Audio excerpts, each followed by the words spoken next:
And welcome to this instructional video from Vision Business for the Customer Service Practitioner Level 2. In this video we're going to look at the Apprenticeship Pack 1 and what the apprenticeship program is going to look like for you. So far you've probably gone through an initial assessment where we've maybe met you, discussed what the program is and done some maths and English initial assessments on BKSB. Hopefully by now you've been offered a position and you're in your new job role. And over the course of the next year, we're going to be looking at the customer service standard, and we have 9 modules for you to complete. This instructional video is explaining what the first module is about and what you need to cover. On top of that, we also look at maths and English, and we need to help you brush up on those skills or help you achieve your level 1s or 2s. And we also have to record your off-the-job training. Your off-the-job training could be things where we've taught you, either in class or one-to-one, or it could be where you're doing some specific learning in the workplace, shadowing other people or on training courses that relate to your customer service training. Once you've completed all the modules, and your maths and English is complete as well, and we've recorded 20% off the job training against your one-file e-portfolio, we can then go through what we call a gateway. And this is where we'll sign off with yourself, your manager, that you've completed all the work required and you're ready to move on to your endpoint assessment. This can only take place once you've been on the programme for a minimum of 372 days, or a year and a week. Once that's signed off, we'll move on to the endpoint assessment. We'll ask you to complete a showcase of evidence, or a report that documents how you've covered a lot of the skills, knowledge and behaviours throughout the year. You'll have an external awarding body come along that will do a practical observation of you for about an hour, and following that they'll do a professional discussion, asking you about the relevant knowledge and things that were conducted within your observation, or that haven't been quite covered and they just want to get that extra evidence. When you've done that, they'll take it away and they'll mark it, and they'll give you 1 of 3 grades, which will be fail, pass or distinction. If you did fail, you can resit just that one element. Ideally we're aiming for the pass, but with most people we do encourage you to try and work towards that distinction level, and throughout the course we'll give you the hints and the tips you need to reach that distinction. Once you've done that, you'll achieve completion, and you'll get your Customer Service Practitioner Apprenticeship Certificate. Upon receiving that, you can also register with the Institute of Customer Service, and you can register as an individual member at professional level. And throughout your career, they'll give you some help and support on how you can develop your customer service skills. Also allows you to put the letters after your name, MICS. So quite a nice touch. Now, as part of your first pack, we do ask you to work through your maths and English diagnostics through BKSB. Take your time when you do these, and what they will do, they'll assess your maths and English to your current level, and it will identify if there's any areas of weakness, and we can help you brush up on those specific areas. If you need to do functional skills exams, it also helps you get ready for that exam as well. So really important you do that. So the first sort of task we want you to do within the pack is just tell us a bit about yourself. There's a page in there asking you to complete about you, what you do, etc. A bit like doing a CV. So you can put a CV in if you want to as an alternative, or complete the pages in the packs for us. That'd be really good. And then we want you to tell us who's who within your organisation.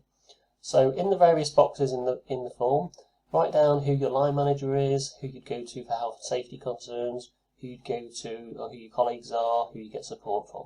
So there's quite a few options in there. If you're in a small company, don't worry. If there's only 1 or 2 people, that's absolutely fine. If you're in a larger company, it's worth finding out who these people are, because it will help you later on. When you've done that, we come to the first main task. Now throughout the course you'll see a few tasks like this where you're given an option. You can create an assignment, or if you want to be a bit more interesting and creative, you can create a video, you can create a presentation, you can even do a leaflet or brochure. So how you submit the evidence is up to you, so you can be creative with it. But the key important things, we need to make sure you're putting in the right information. So on this one, first of all, we want you to tell us about you. Tell us what you do, your job description, what you're expected to do within your work and to what standard, how you fit within the organisation, and maybe what the limits are of what you can and can't do. And then when you've done that, tell us more about the actual business you're working for. So what's the organisational history? Where did they come from? What's the background? How has that formed the company objectives and their mission statement? What are the core values? Now, if you haven't got any of those for your organisation because it's quite small, consider what they could be, or what you'd recommend, or what their unique selling point is. What is it special about that business? Tell us what the products are or the services, and maybe highlight what you do differently to the competitors. Who are your customers, what are your customer types, and what's the brand price. So it's quite a big project for you to be getting started with, but it tells us a lot about you. Now in there I did mention about who are your customers, and on the next page it gives you a few tips to look at. So you've got different types of customers on here, internal, external. So that's a key thing to understand. An internal customer and an external customer. An external customer is your traditional customer as you'd expect, maybe comes into a shop, purchases a product and leaves. So they've handed over money for a service or a product. And it's the same in most businesses. So your external customers are your traditional, what you'd imagine to be a customer to be. Your internal is slightly different. Your internal customers are usually people that are within your business, maybe in a different department or a different team or a different branch, that require a service or some support from yourself. So usually it's a service or information. Both customers are still really important to the success of the business, and both still need the right level of respect and customer service. So that's your first thing to consider when you're thinking about who your customers are. But then it does go on to look at who your customers are from an external point of view. So you might have loyal customers that are always there each week. You might have some lapsed customers that have maybe bought from you, but they haven't bought from you for a long time. Or there's a few different classifications on there to have a read through. Okay. Now you'll also see on the screen, there's a big red button that says click here. If you hold control and click that button in your pack, if you're on a computer, it will take you to another website where it's got more help and support for you. So do use those buttons, and they're really useful to help you get up to that distinction level. Your next task in the pack is to consider first impressions. First impressions, you only get a few seconds to make a first impression. And what image that gives us, or what image that gives the customer, is critically important. We want you to have a think about that.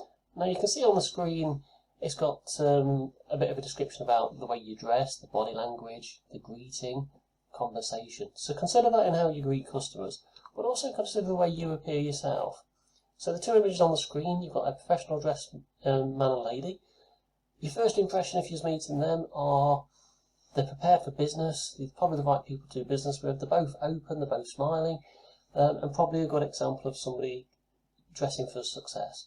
The one below, obviously the man looks a bit stressed, is a bit scruffy. What impression would that give you if you're going to do some business with him? Now it's important we do dress right for our business as well. So you might not be in a business where a suit is applicable.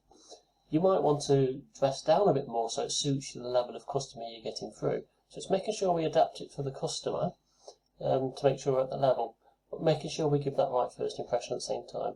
So worth having a think about. What we want you to do to think about this a bit further is on your next task is actually complete a mystery shop. Now this can be a bit more interesting. You can go to a local shop or store or a business similar to the one you're working in, and what we want you to do is walk around. You don't have to buy anything, but if you are, it can help. But consider a few things. So before you go in, think about what you expect from that store. What do you expect from the way they talk to you, the way they greet you, the signage and the layout? And then when you go in, does it meet that expectation? How long was it before somebody spoke to you? What sort of thing did they say? Did they put you at ease, or did they make you feel like you was a bit nervous in that area? So consider that when you go in. And ideally, if you can do this with one or two shops, it's a better way of doing the project. So when you do your report, once you've done your mystery shop, again, you've got the choice. You can do it from a report, a presentation, a video blog, whichever works best for you. But do highlight what differentiated between normal, good and bad service. Consider what mistakes the individual might have made, or what things impressed you, or what could you have done or recommended that person did to make the service better. And then think about how you could relate that to your business. A further task to consider, imagine you went into a posh organisation to buy something that's sort of high quality. If you went in dressed, suited and booted, what sort of service would you get? But if you went in dressed scruffy, in your casual clothes and a bit dirty, would that change? And why does that make a difference? Something else to consider, and how we shouldn't really perceive people, I suppose. When you've done that, we'll then ask you to upload your work to one file. Now one file is your e-portfolio system. There's an example of it on the screen, and you can log into this at any one time and it will give you your status where you are. Now, when we allocate this first pack to you, it'll come up as a learning and development plan. And if you go into there and accept it, and you're happy to complete it within the timescale set, it will then transfer over to becoming a learning activity. And we'll leave it in there until you've completed it, and then when you've completed your work, upload it to that activity, and it'll send it straight to your specialist to mark it for you. One of the other important things we'll need people to do is also consider reflective journals. So particularly in your first few weeks and your first month, we want you to record new things that you're learning in your job. So click on Reflective Journal, takes you to the screen, and then top left you can click on Create Reflective Journal. It looks a bit like this. Okay. On the right hand side, select the category. Choose whatever's the closest category to the activity you've been doing, and then it'll come up saying who's the time been spent by, and you can just select your name in there because it'll be you or the specialist. Make sure you tick off the job if it's new learning. So anytime you're doing any activities where you're learning something new against the customer service standard, write a journal. Now when you write in the journal, I want you to think about a couple of things. One, what did you learn? And then secondly, how are you going to apply that in your job going forward? Okay, and how does that relate to your customer service standard? If you always consider those things about what you learned and how you apply it, you'll do a really good job.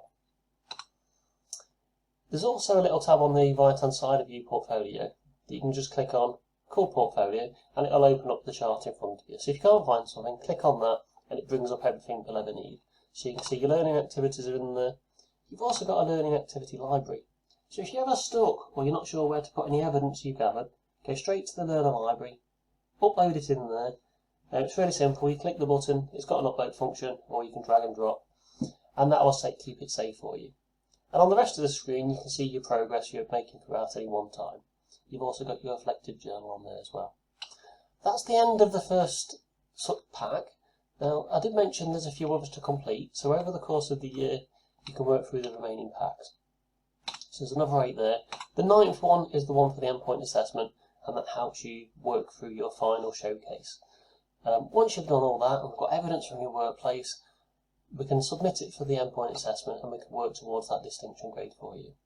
That's the end of the first pack. Hopefully that's been useful, and I look forward to joining you again when we come to pack 2. Thank you.